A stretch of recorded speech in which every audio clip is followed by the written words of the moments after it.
Dan cara pandang orang tua pasti beda sama anak-anak. Setuju saudara ya? Saudara banyak di antara saudara udah jadi orang tua, saudara pasti tahu banget maksud saya apa.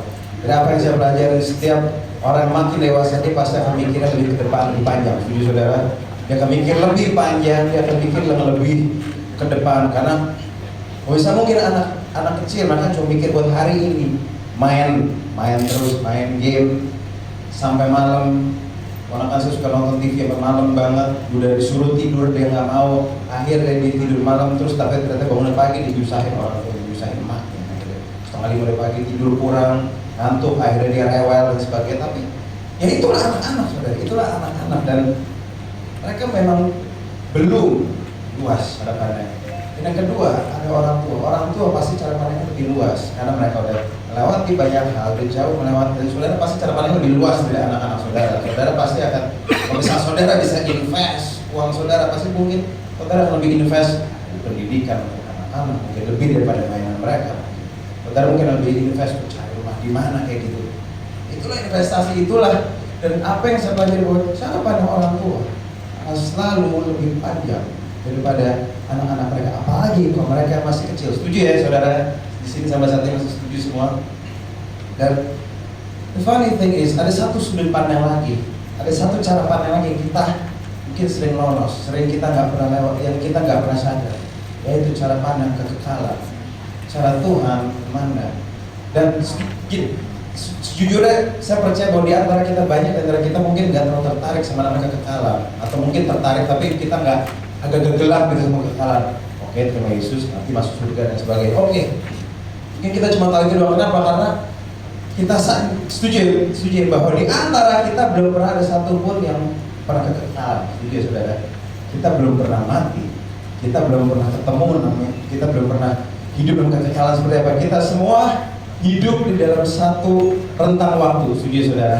Kita semua hidup dalam satu rentang waktu, dan rentang waktu itu kadang sangat pendek, kadang bisa cukup panjang, tapi kita hidup dalam rentang waktu, bukan dalam kekekalan. Dan hidup selamanya itu mungkin kita nggak bakal terlalu sadar.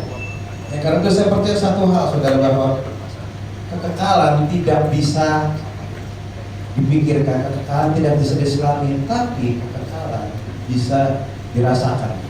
Kenapa saya bilang, kenapa saya membahas kekekalan? Kenapa? Karena ini akan sangat penting, saya rasa ini akan menarik buat saudara. Kekekalan bisa dirasakan.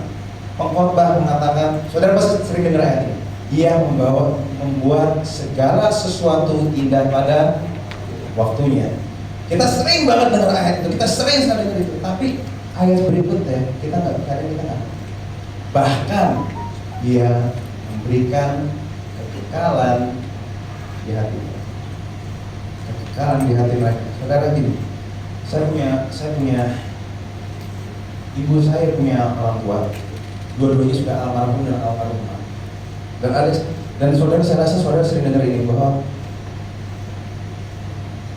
orang kakek saya pada waktu beliau mau meninggal, sehari sebelum beliau meninggal, ada satu hal yang terjadi. Beliau bukan orang yang benar-benar rohani banget, saudara. Beliau berbisnis.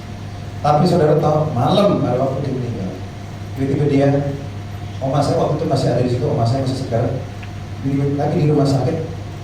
Kakek saya tiba-tiba, kamu kalau buka pintu, ada malaikat dari depan. Ada malaikat dari depan. Pas dibuka pintu, nggak ada siapa-siapa, dan nenek saya bingung saudara.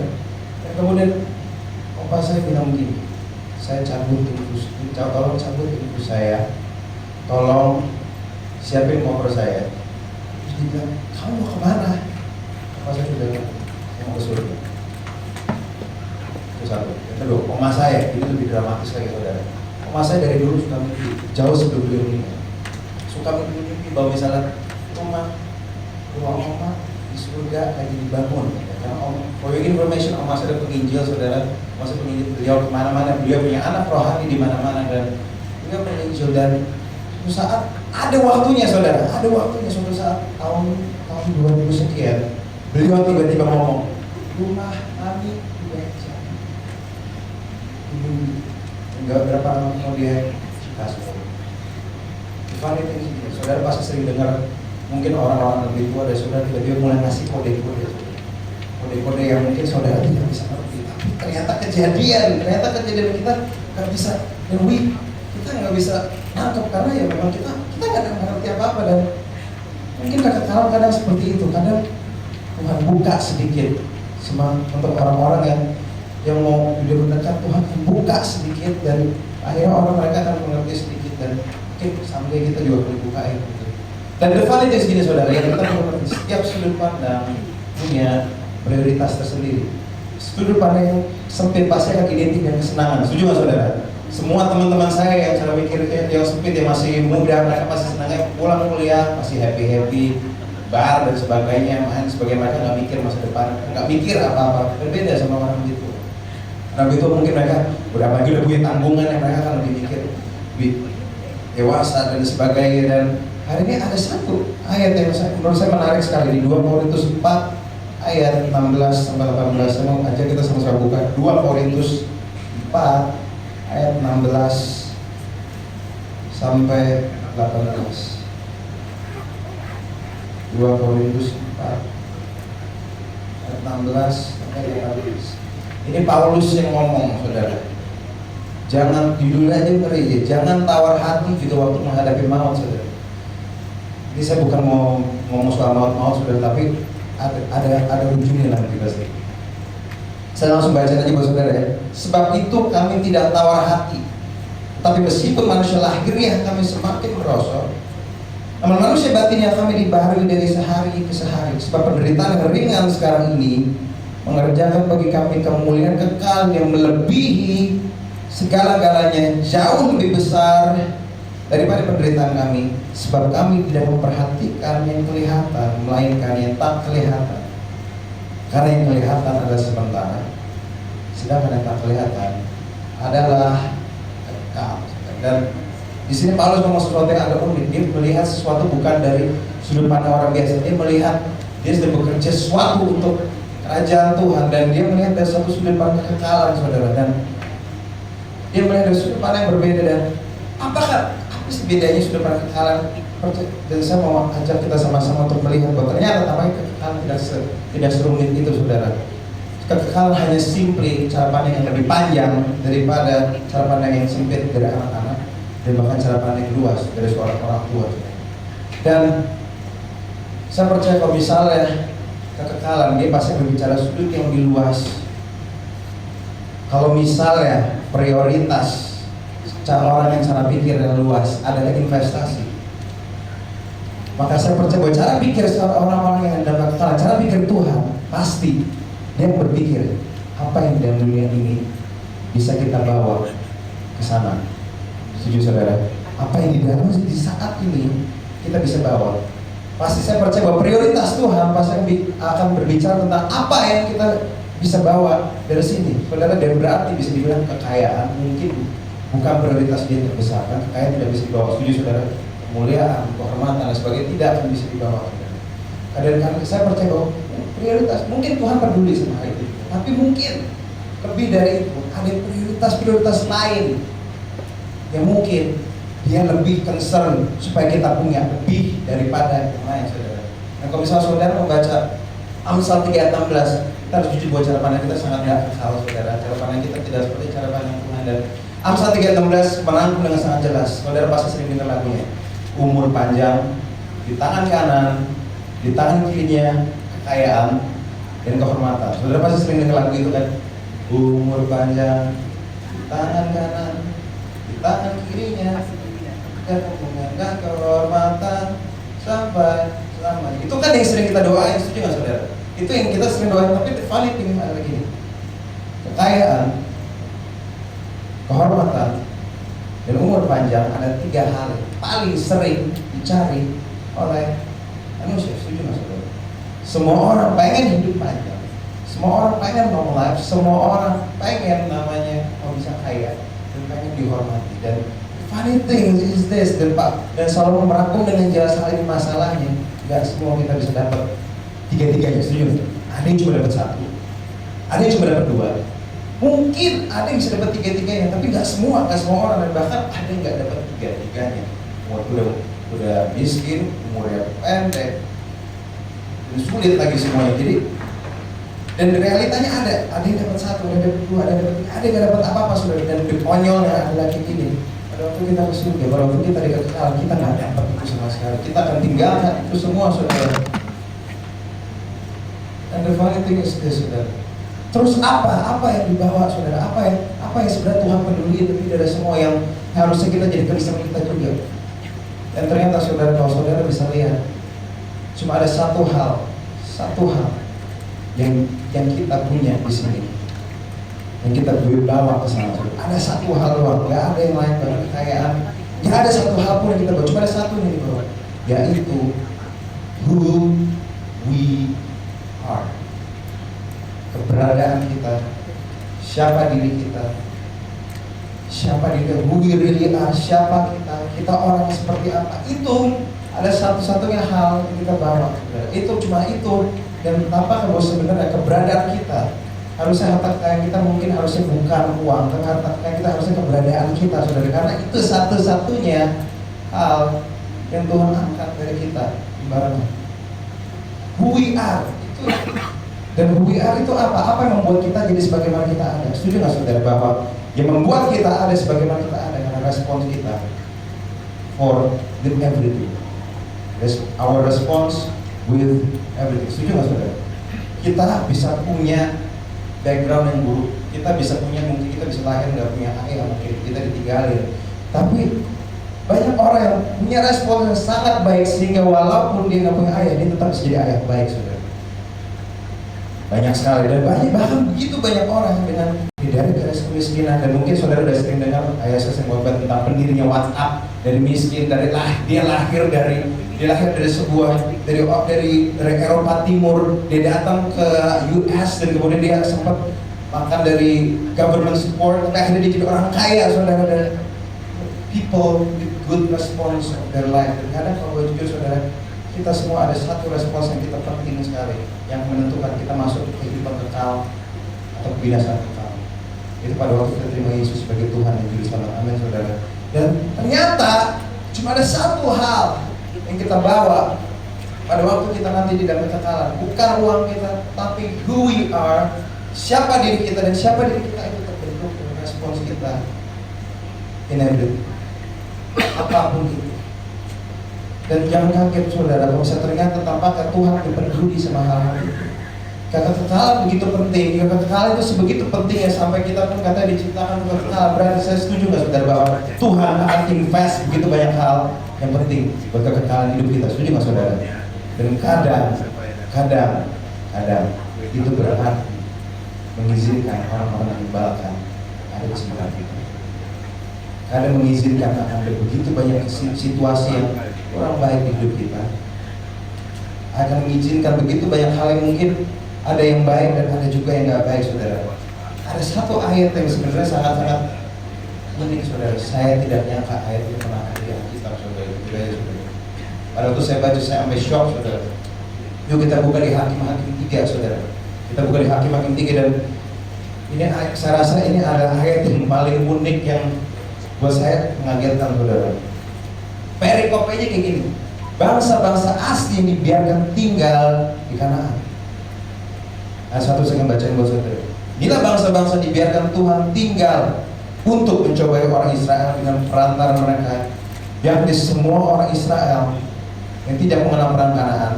Maksudnya hanyalah, cuma ini maksudnya berarti, supaya keturunan-keturunan orang Israel yang tidak mengenal perang, yang sudah dilatih berperang oleh Tuhan. Yang ketiganya, yang tinggal ialah kelima raja kota orang Filistin, semua orang Kanaan, orang Sidon, orang Hewi yang mendiami pegunungan Libanon, dari gunung Baal Hermon sampai ke jalan yang menuju ke Hamat.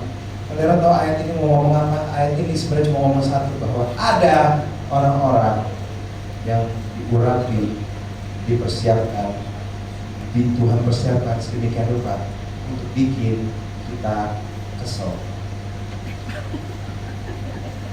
bikin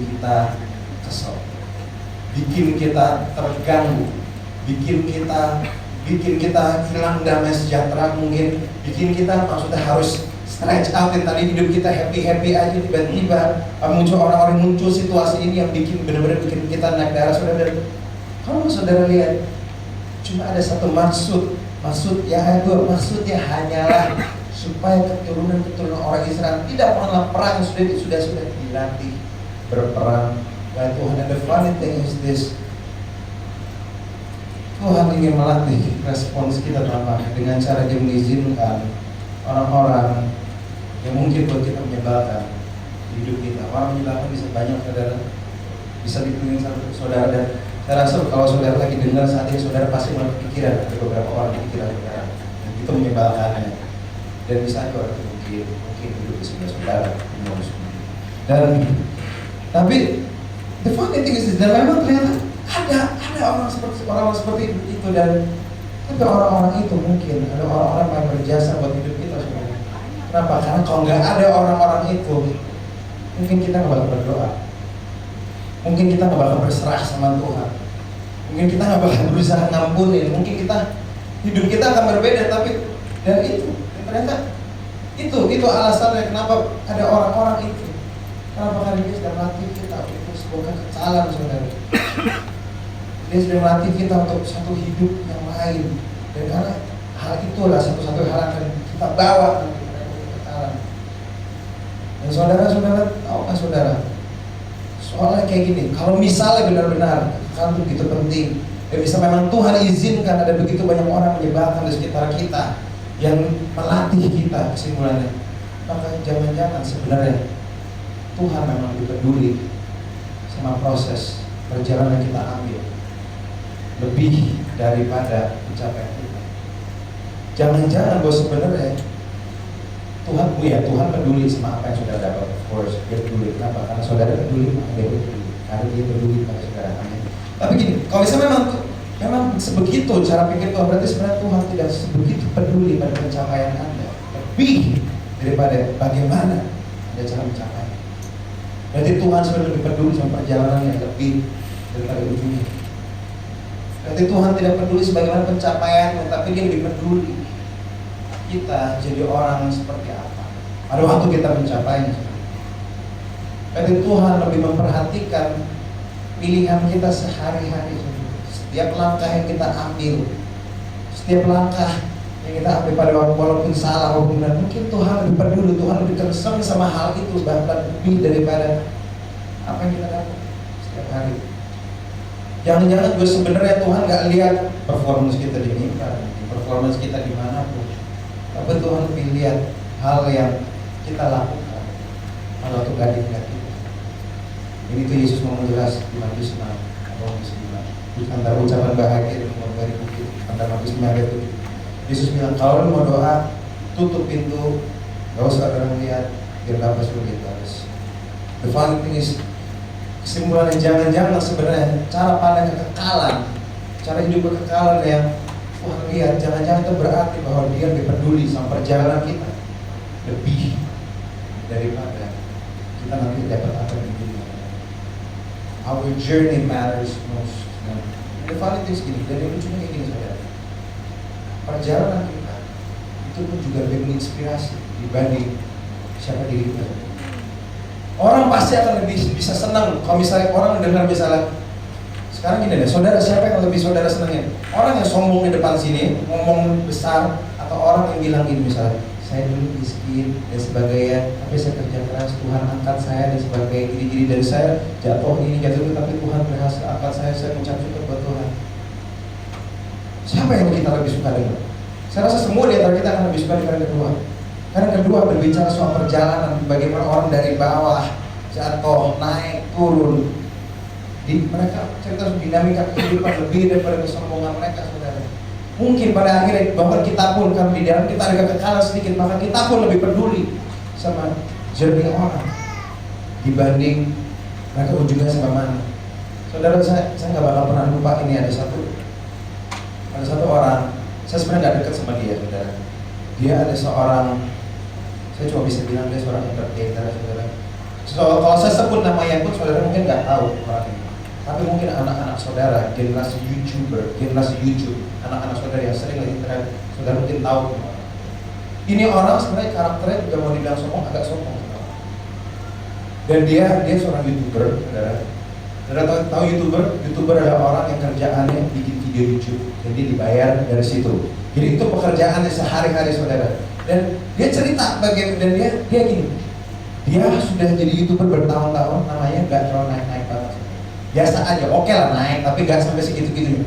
Sampai suatu saat, tahun lalu, tahun 2015, dia bikin satu video yang bercerita tentang kehidupan dia. Bagaimana dia dari lahir ke orang yang bahagia, tiba-tiba keluarganya cerai, dia jadi sedih, dia jadi murung, dia jadi di sekolah dia sering dibully, dan semenjak itu tiba-tiba dia nemuin, dia dibully terus. Ulang tahun Sweet 17 dan teman-teman dia pas SMP, dia tidak pernah diundang sekalipun. Kemudian pada suatu saat dia nemuin satu hal apa namanya? Dia nemuin satu bakatnya dia coba, dan dia dengan gak pedenya dia coba perform di depan teman-temannya. Tapi teman-temannya ternyata suka banget, dan semenjak itu dia mulai terkenal sama lain.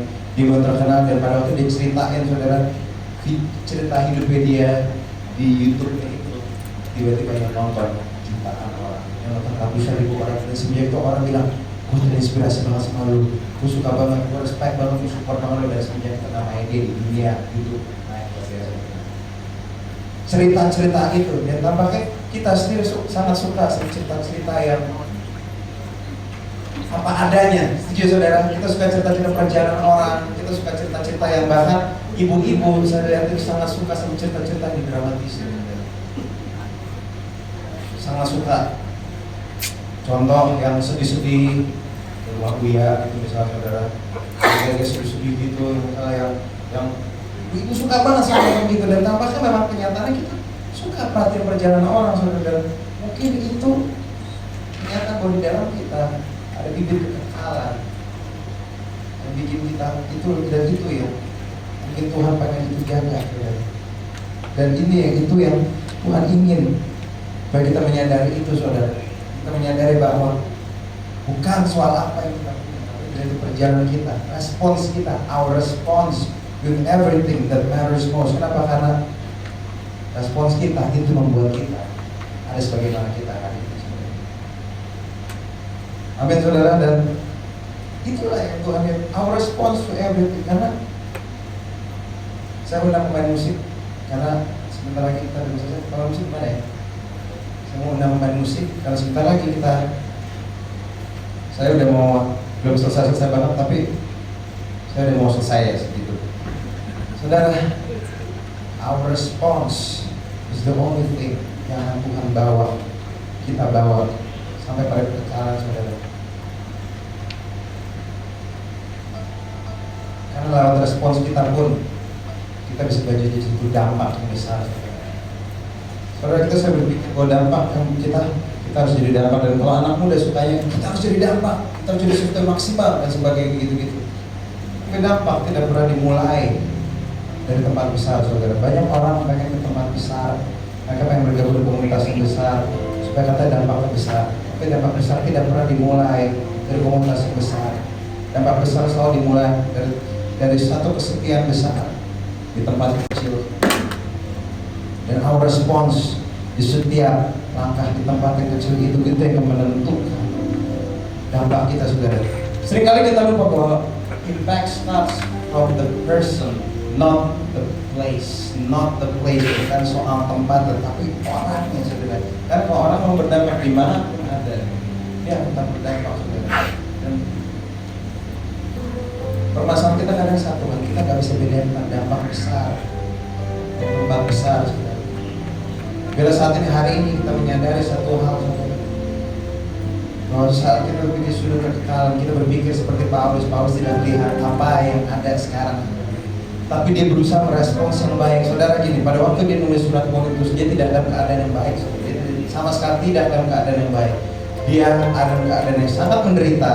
Dan kalau saudara baca di Alkitab sisanya, dia disesat berkali-kali, dia dipukul berkali-kali, dia kapalnya karam 2-3 kali, dia orang paling menderita mungkin. Kita nggak ada penderitaan yang lebih daripada dia mungkin itu, tapi dia masih bisa bilang, mataku tidak melihat yang sekarang. Dan bahkan dia sendiri bilang, tubuh lahiriahku merosot, tapi manusia batiniahku diperbaharui, saudara. Manusia batinnya sekarang siapa yang bisa mengukur manusia batinnya, saudara? Kita nggak bisa lihat manusia batinnya kita, saudara. Tapi kita bisa lihat dari satu our response for everything. Saudara bisa lihat mungkin sebuah kata-kata yang sangat positif sebenarnya dari di 2 Korintus ini. Kata-kata yang menurut saya sangat positif yang lahir dari orang sangat menderita, saudara. Membuktikan bahwa our response is almost everything. Anda bisa berada di hidup yang mungkin gak sesuai seperti yang Anda mau. Mungkin Anda tidak berada di keluarga yang Anda mau. Mungkin bahkan saat ini pun keadaan Anda tidak seperti yang Anda mau. Tapi saat respons kita benar, kita bukan cuma mampu mengubah nasib kita, saudara, tapi lebih dari itu kita selalu persiapkan diri dalam kekekalan, saudara. Who we are, Tuhan kita dulu. Bila hari ini semua orang akan tetap namanya cari kekayaan, cari duit dan sebagainya. Semua orang akan begitu, nggak masalah. Tapi yang paling penting adalah bila kita tahu for one reason, untuk apa sih kita cari itu semua? Untuk apa? Karena bila kita tetap cari apa yang kita cari, melakukan apa yang kita lakukan, tapi mungkin dengan cara pikir yang berbeda. Cara pikir berbeda bahwa bukan soal apa yang kita dapat, tapi the moment, perjalanannya, setiap langkahnya, our baby steps, setiap apa yang kita ambil, keputusan yang kita ambil, perhitungan yang kita ambil. Mungkin kadang kita bisa salah, mungkin kadang seringkali kita melakukan banyak kesalahan, tapi bagaimana kita bisa balik lagi? Bagaimana kita bisa, mungkin banyak penyesalan yang kita rasakan, mungkin banyak penyesalan yang kita mungkin I wish I didn't do that. Tapi our response setelah itu kita menjauh lebih berdampak, dan percaya atau enggak, itu jauh lebih menginspirasi orang dibanding hal yang lain, dibanding khotbah sekalipun, saudara. Respon saudara atas apa yang terjadi dengan saudara, baik itu baik maupun buruk, mampu memberi dampak lebih pada setiap orang, lebih bahkan daripada pendeta sendiri. Karena itu hidup saudara, tidak ada yang dibuat-buat, saudara. Kehidupan saudara adalah satu-satunya surat yang terbuka. Surat yang terbuka bagi setiap di antara kita, surat yang terbuka bagi setiap orang. Dan kalau misalnya kita jadi surat yang terbuka bagi setiap orang, biarlah respons kita menjadi satu surat yang mampu mengubahkan, mampu menginspirasi banyak orang.